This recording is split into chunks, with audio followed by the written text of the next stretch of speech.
साल था 1998। जगह थी महाराष्ट्र का एक पुराना समुद्री गांव, कोकण के तट पर बसा हुआ नायगांव। वहां की हवा में नमक की खुशबू थी और सड़कों पर खड़खड़ाती पुरानी लकड़ी की नावें। उसी गांव में रहता था 14 साल का एक लड़का, आशु, जो गांव के एक गरीब नाविक श्यामू काका का बेटा था। आशु का जीवन बहुत साधारण था।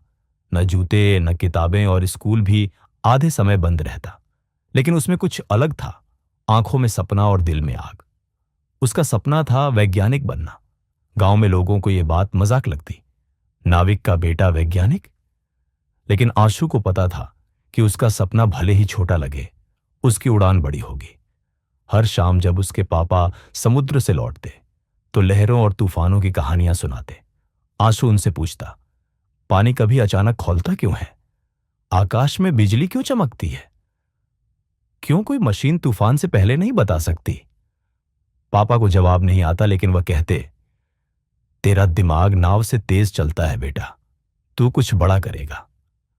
आशु ने अपने गांव के स्कूल की छत पर बैठकर खुद ही छोटे छोटे प्रयोग करने शुरू कर दिए। टूटी हुई घड़ी से बैटरी निकालकर वो बल्ब जलाने की कोशिश करता। नारियल के खोल से बिजली बनाना चाहता। उसके पास लैब नहीं थी, न ही विज्ञान की किताबें, लेकिन उसके पास था सवालों का खजाना और जिद की मशाल। एक दिन गांव में भयंकर तूफान आया। सारी नावें डूब गईं। आंसू के पिता की नाव भी समुद्र में खो गई। अब घर में खाने तक को कुछ नहीं था। मां ने कहा, अब स्कूल छोड़ दे आशु, काम कर। लेकिन आशु ने रोते हुए कहा, मां, मैं अब काम करूंगा, लेकिन स्कूल भी नहीं छोड़ूंगा। सुबह मछली पकड़ता, दोपहर में स्कूल, शाम को बूढ़े मास्टर जी के घर झाड़ू पहुंचा और फिर रात में छत पर पढ़ाई। कभी केरोसिन खत्म हो जाता तो चांदनी में किताबें पढ़ता। उसने पुराने रेडियो से एक डायनमो निकाला और गांव के चक्की से एक पंखा जोड़कर खुद की बिजली बनाई। एक दिन विज्ञान प्रदर्शनी की घोषणा हुई। जिले के स्कूलों में से प्रतिभागी चुने जाने थे।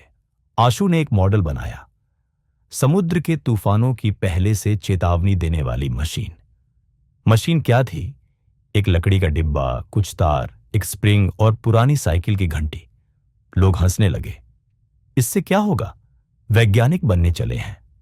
लेकिन जब जिला मुख्यालय में प्रदर्शनी हुई तो वही घंटी पहली बार अपने आप बजी, समुद्र की हवा के दबाव में फर्क होने से। वहां खड़े प्रोफेसर श्रीधरन, आईआईटी के भूतपूर्व वैज्ञानिक, चौंक गए। उन्होंने पूछा, तूने ये कहां से सीखा? आशु बोला, मैंने कुछ नहीं सीखा सर, बस सोचता रहा और हार नहीं मानी। प्रोफेसर श्रीधरन ने आंसू को एक विज्ञान स्कूल में दाखिला दिलवाया। वहीं से आंसू को पहली बार असली लैब, असली उपकरण और समान सोचने वाले दोस्त मिले। अब आंसू रोज प्रयोग करता। वह समुद्र, हवा, तापमान और पृथ्वी के कंपन पर शोध करने लगा। छोटी छोटी खोजों से उसने एक बड़ा मॉडल तैयार किया। कम लागत में ग्रामीण समुद्र तटों पर आपदा चेतावनी प्रणाली। कुछ वर्षों में उसका नाम एक राष्ट्रीय विज्ञान प्रतियोगिता में आया। अखबारों की सुर्खियां बनी। गांव के नाविक का बेटा अब वैज्ञानिकों के मंच पर।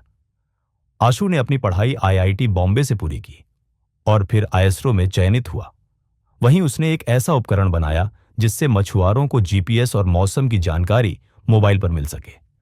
आज आशु अपने गांव लौटता है, लेकिन अब वो आशु नहीं, डॉक्टर आशुतोष श्यामू नायक है। गांव में अब एक विज्ञान केंद्र है, लहर विज्ञान भवन, जिसमें सैकड़ों बच्चों को मुफ्त में पढ़ाया जाता है। और इस भवन की दीवार पर लिखा है, छोटे सपने वो नहीं होते जो छोटे दिखे, छोटे सपने वो होते हैं जो हम देखना छोड़ दें। कहानी का सार, कभी हार मत मानो। आशु की कहानी हमें सिखाती है, जब साधन नहीं होते तो संकल्प रास्ता बनाता है। जब लोग हंसते हैं तो आपका विश्वास जवाब देता है, और जब दुनिया आपको रोकने की कोशिश करे तो आपकी जिद आपकी उड़ान बन जाती है। हर सपने को पूरा करने के लिए बड़ी जेब नहीं, बड़ा हौसला चाहिए। दोस्तों, अगर आप भी कभी अपने सपनों को छोटा समझ रहे हैं तो इस कहानी को याद रखना, क्योंकि किसी नाविक के बेटे की यह अनसुनी कहानी आज लाखों को प्रेरणा दे रही है। कभी हार मत मानो, क्योंकि उड़ान उन्हीं की होती है जो लहरों से नहीं डरते।